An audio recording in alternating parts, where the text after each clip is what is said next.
Hey guys, it's Troy Francis. Welcome to my channel, The Dating Game with Troy Francis. Another whiteboard session for you today. And we're going to be delving into what is an extremely important topic, which is why women crave the sexual and the taboo. Now, I don't know if you guys have read The Art of Seduction by Robert Greene. If you haven't, I would highly recommend it. It's one of my favorite books. It's one of my favorite books of Robert Greene's. I think I'd probably prefer it to 48 Laws of Power, although it's a bit of a toss-up between the two, I guess. And certainly as far as books about dating and seduction and so on are concerned, it's absolutely up there. Now, it's as you would imagine, it's quite not academic, but it's a book that's very much based in history. It's not like a pickup guide or something like that, but the principles contained within it are very, very pertinent and they're very, very poignant, okay? And this video actually is inspired, I suppose, by one of my favorite chapters, and I think one of the most eye-opening chapters are actually in the book, The Art of Seduction by Robert Greene, which is about the transgressive and the taboo. So what I want to do to start is just to read you a little passage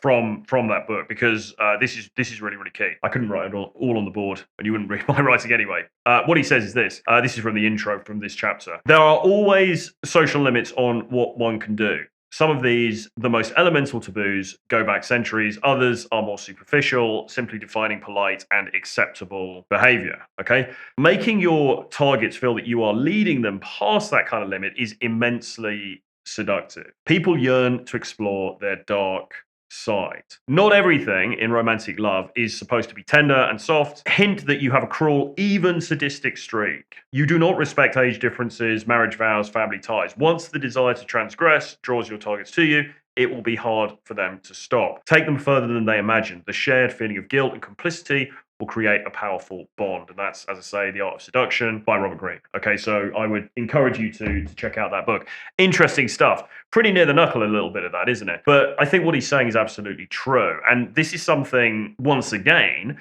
the nice guy in society who's going out there and he's doing all the right things and he's wearing a nice button-down shirt, actually like me, and he is being, he's got a good job and he's got a good career and he's bought a car and he's saving up for a house deposit and all this kind of stuff. The guy who's doing everything right is getting left on the sidelines in society, whereas the bad boy, or the guy who's got a little bit more of that kind of edgy energy to him, is cleaning up in the dating marketplace. Okay, so at the very least, you need to be aware of this dynamic. And Robert Greene, if nothing else, is a very shrewd observer of human nature and of human psychology. He really gets this stuff, okay? And he's absolutely right to say that people are fascinated with this darker side of life. They're fascinated with the taboo. And that's why you'll often get these pop stars who will use presentations when they do stage performances and stuff. And people will be up in arms about them on social media. It's like, oh my God, can you believe what Madonna did or what Taylor Swift did or whatever? But they will often channel these darker side elements because they know that it fascinates people. They know that it draws people in, okay? Because people love to explore that kind of stuff. They're fascinated with it, okay? So if you can embody some of that, and again, I'm not saying, to be not a nice person. I'm not saying to be sort of anti-socially bad or anything like that. But if you can embody some of that energy, then you're going to be in a very good position as far as modern dating is concerned. Because to be quite frank, most guys are kind of boring fuckers and they're not getting any play. And the reason they're not getting any play is because they're not touching her emotions. They're not triggering her emotions in a meaningful way. And once again, at the top here, I've written fantasy is equal to emotion, okay? So presenting as the lover archetype as opposed to the provider archetype. The mistake that most guys make is they will present as the provider. So it's like, okay, look, I've got this expensive suit. I've got this really good job. I've got this nice house in suburbia. I've got this 401k. I'm very stable and sensible. I'm good with money. I'm responsible, this kind of stuff. And all that's great, but you're presenting as a provider. And that is inherently anti-seductive. That's not a turn on, okay? Those might be, good qualities if she's looking to plan a life with somebody and she's thinking, okay, well, I've got to throw in my chips with somebody. This dude seems like a safe bet, but it's not creating fantasy and it's not creating emotion, okay? And in today's modern dating marketplace, you need to be doing this. Why? Well, because women are deluged with different choices from different guys, okay? And they are also deluged with entertainment from all these different sources, from TikTok, from Instagram, from Netflix, from whatever streaming platform, YouTube, etc., right? So it's almost like, and again, I'm not recommending, I'm not saying be a dancing monkey. I'm not saying that, but you are kind of competing with the cultural landscape as her guy, right? Are you making her feel something, all right? And this is what this is all about, okay? When it comes down to it, it's about making her feel something. It's not about fulfilling a logical need. It's not about thinking, okay, so on paper, a woman like this, she should want these things. And this is, I think, the mistake that guys make. They look at it and they think, right, so she's 26 years old. She's going to want to get married at some point. So she's going to want a guy who's got good career prospects. Well, I've got good career prospects. She's going to want to get a guy who keeps himself in shape so that he's going to be in a good position to, look after the family, play with the kids. I do that. She's going to want a guy who has made some sensible investments because maybe we're going to buy property and she's going to want that. So look at these things I've got. These are the things she should want.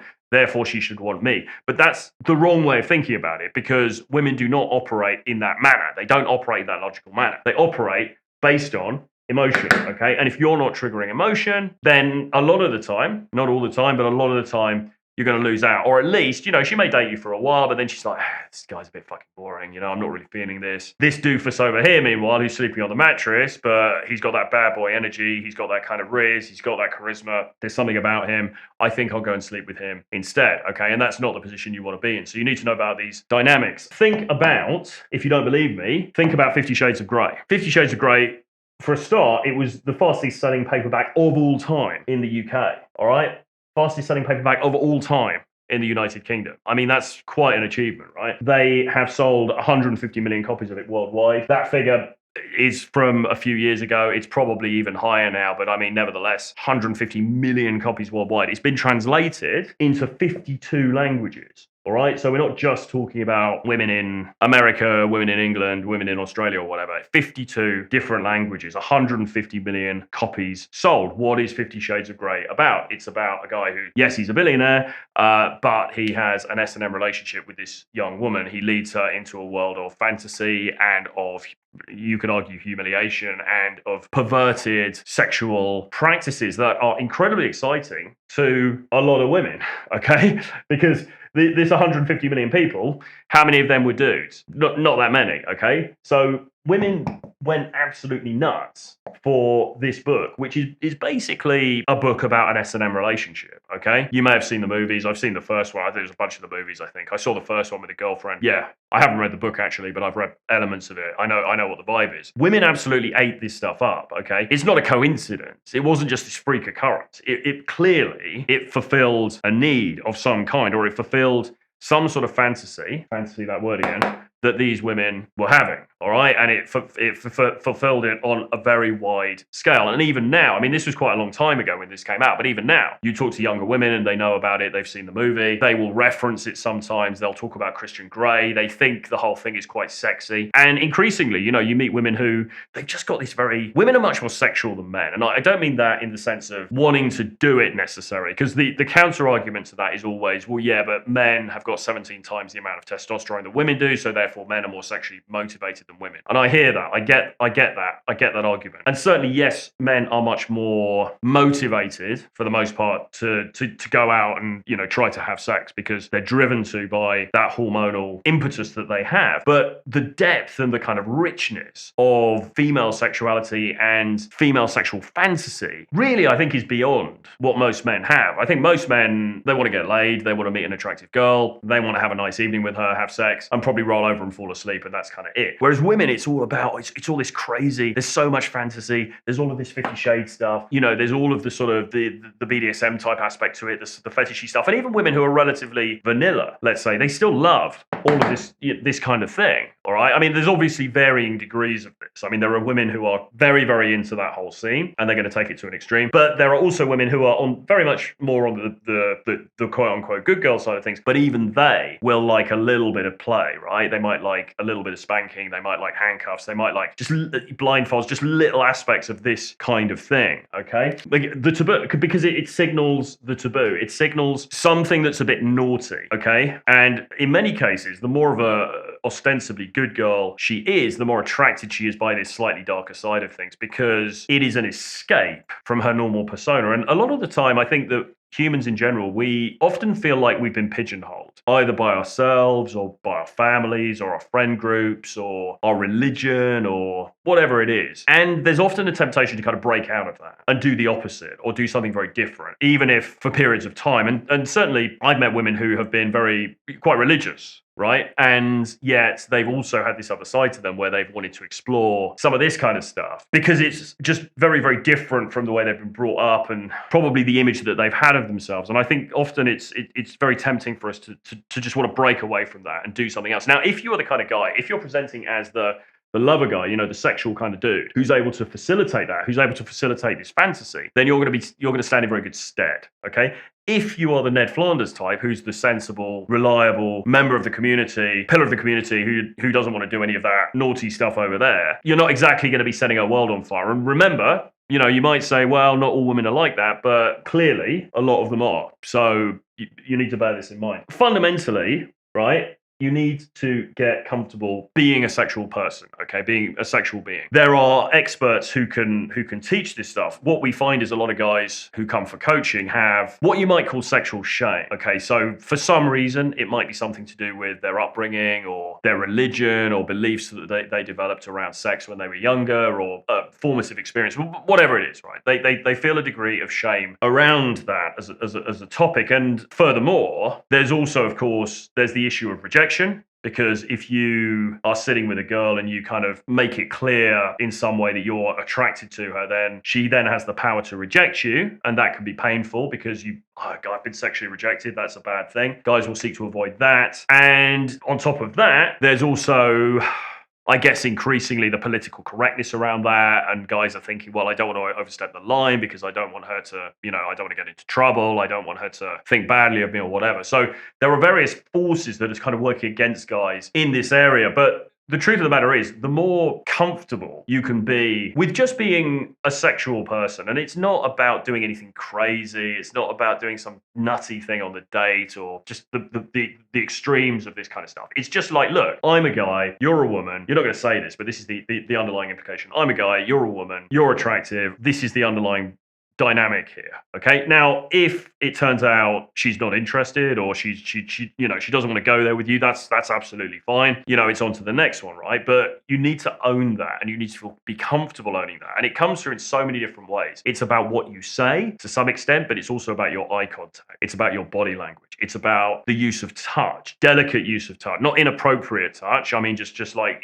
are you comfortable with little bits of touch, like maybe touching her forearm when you're making a point or something like that? Proximity to her, okay? Are you comfortable sitting near to her, right? That eye contact and that sort of maybe getting closer to her as the interaction's going on, as the date's going on. Are you comfortable, holding her? Would you, taking her arm as you walk down the street? Things like this, going in for the kiss, right? Are you confident enough to go in for the kiss on a date at the right moment? So many different things, okay? And this is the very light vanilla side of it, by the way. But if you're not able to do those things, if you're not comfortable with that, I would recommend addressing it. And I would recommend actually maybe getting some coaching around it. Now, I'm not the person really to come to for that, but I do have a colleague that I work with who's very, very good with this stuff. He's a qualified sex coach. You can email me, troy@realtroyfrancis.com if that's something of interest. But it is essential that you get used to this and you're able to express this. Again, as I say, in a very nuanced, subtle way. I mean, my sort of like, kind of archetype, if you want to put it like that, is this sort of English gentleman. Like, I'm not doing anything outrageous. I'm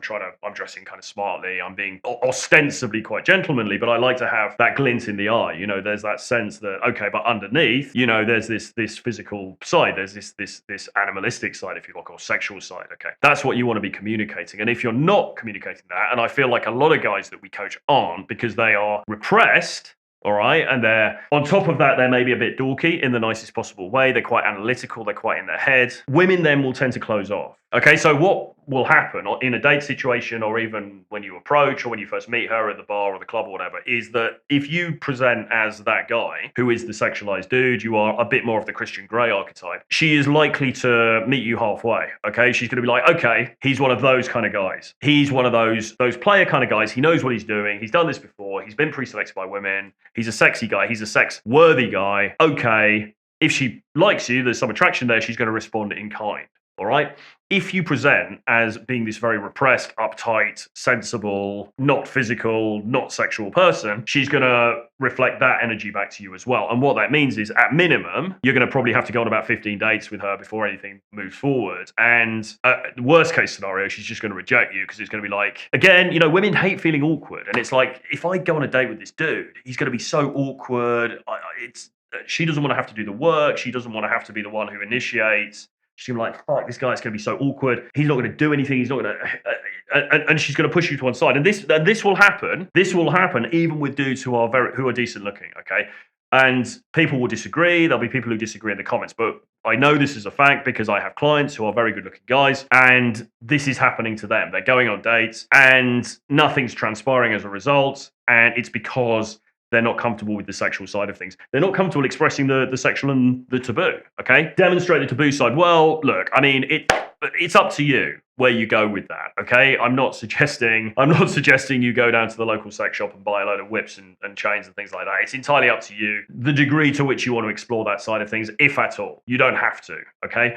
But what I would say is that this kind of stuff does make up the fantasy life of many women. Another book that you should absolutely read is the Nancy Friday book, My Secret Garden, which it's quite old now. I think it was done in the 70s, but it's a collection of interviews conducted by Nancy Friday. She talks to different women about their sexual fantasies, okay? And it's all done in confidence. And I mean, some of the stuff in that book, it's pretty mind-blowing, okay? It's pretty mind-blowing. And like I said, you know, women have this kind of richness of sexual fantasy, this richness of sexual desire that I believe is greater than men, okay? So have a look at that. There's another book called A Billion Wicked Thoughts, which is very useful as well. Just try to learn a bit more about women and how they operate on a psychological level. Because if you're not stepping up to the plate as far as that stuff's concerned, again, it's all about this emotion thing, you know? I keep talking about it in these videos.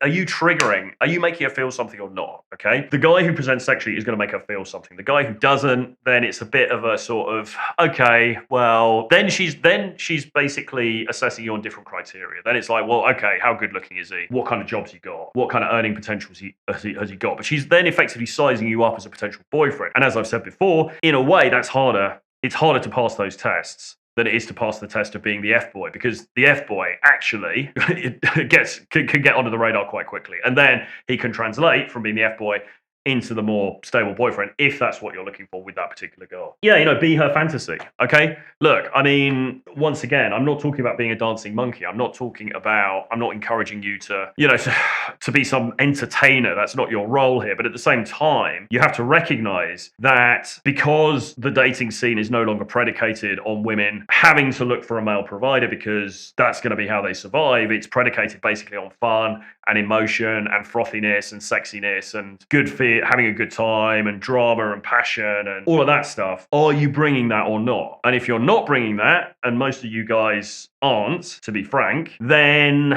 she's likely to start looking elsewhere, okay? So once more, consider this stuff. Have a look at The Art of Seduction if you haven't, particularly the chapter on the taboo and the transgressive, which is very interesting. Have a think about the success of 50 Shades of Grey and why that was so successful. You could look at things like My Secret Garden. The Story of O is another one that Tusk always recommends. Billion Wicked Thoughts is another one. Look at, you know, understanding female sexuality, female fantasy. Work on your sexual shame, any sexual hang-ups you've got. Try to sort of clear those, whether that's working with someone professionally or doing something on, you know, just journaling, you know, just trying to get it all out there, trying to figure it out for yourself. I'd recommend talking to somebody though. I mean, it can really help with that stuff. If you want to, you can look into some of the more kinky stuff. I mean, I had a period when I was going to, you know, there were parties in London that were, you know, reflected all that kind of stuff. People would, you know, fetishy BDSM type events, loads of fun, pretty crazy times. While I never really got deeply into that scene, what it did do was it made me a lot more comfortable. So even in much more like regular dating scenarios, I was able to bring some of that energy with me, okay? And I found that to be very beneficial in my own dating life. So that's obviously a personal choice, but have a look at that and recognize you've kind of got to be her fantasy, you know? It's not enough anymore just to be the regular decent guy, for the most part, okay? Not that there's anything wrong with being that, but you know, the criteria on which we are being judged is increasing. And yes, there are these sort of material aspects to it, and I would include things like looks and the way you dress and all that stuff. That's a big part of that. But equally on the other side, it's like, again, it's the way that you make her feel, whether it's in that initial approach, that initial interaction, whether it's on the date, whether it's when you guys are intimate together, whether it's afterwards, right? It's all about emotion, and we have to be creating emotion, okay? And we have to understand female psychology in order to do that, which is really, really important. So keep watching the channel, subscribe, like the video, hit the notifications bell so you know when new content's coming out. Write a comment below, and I'll see you guys again in the next video. Bye-bye.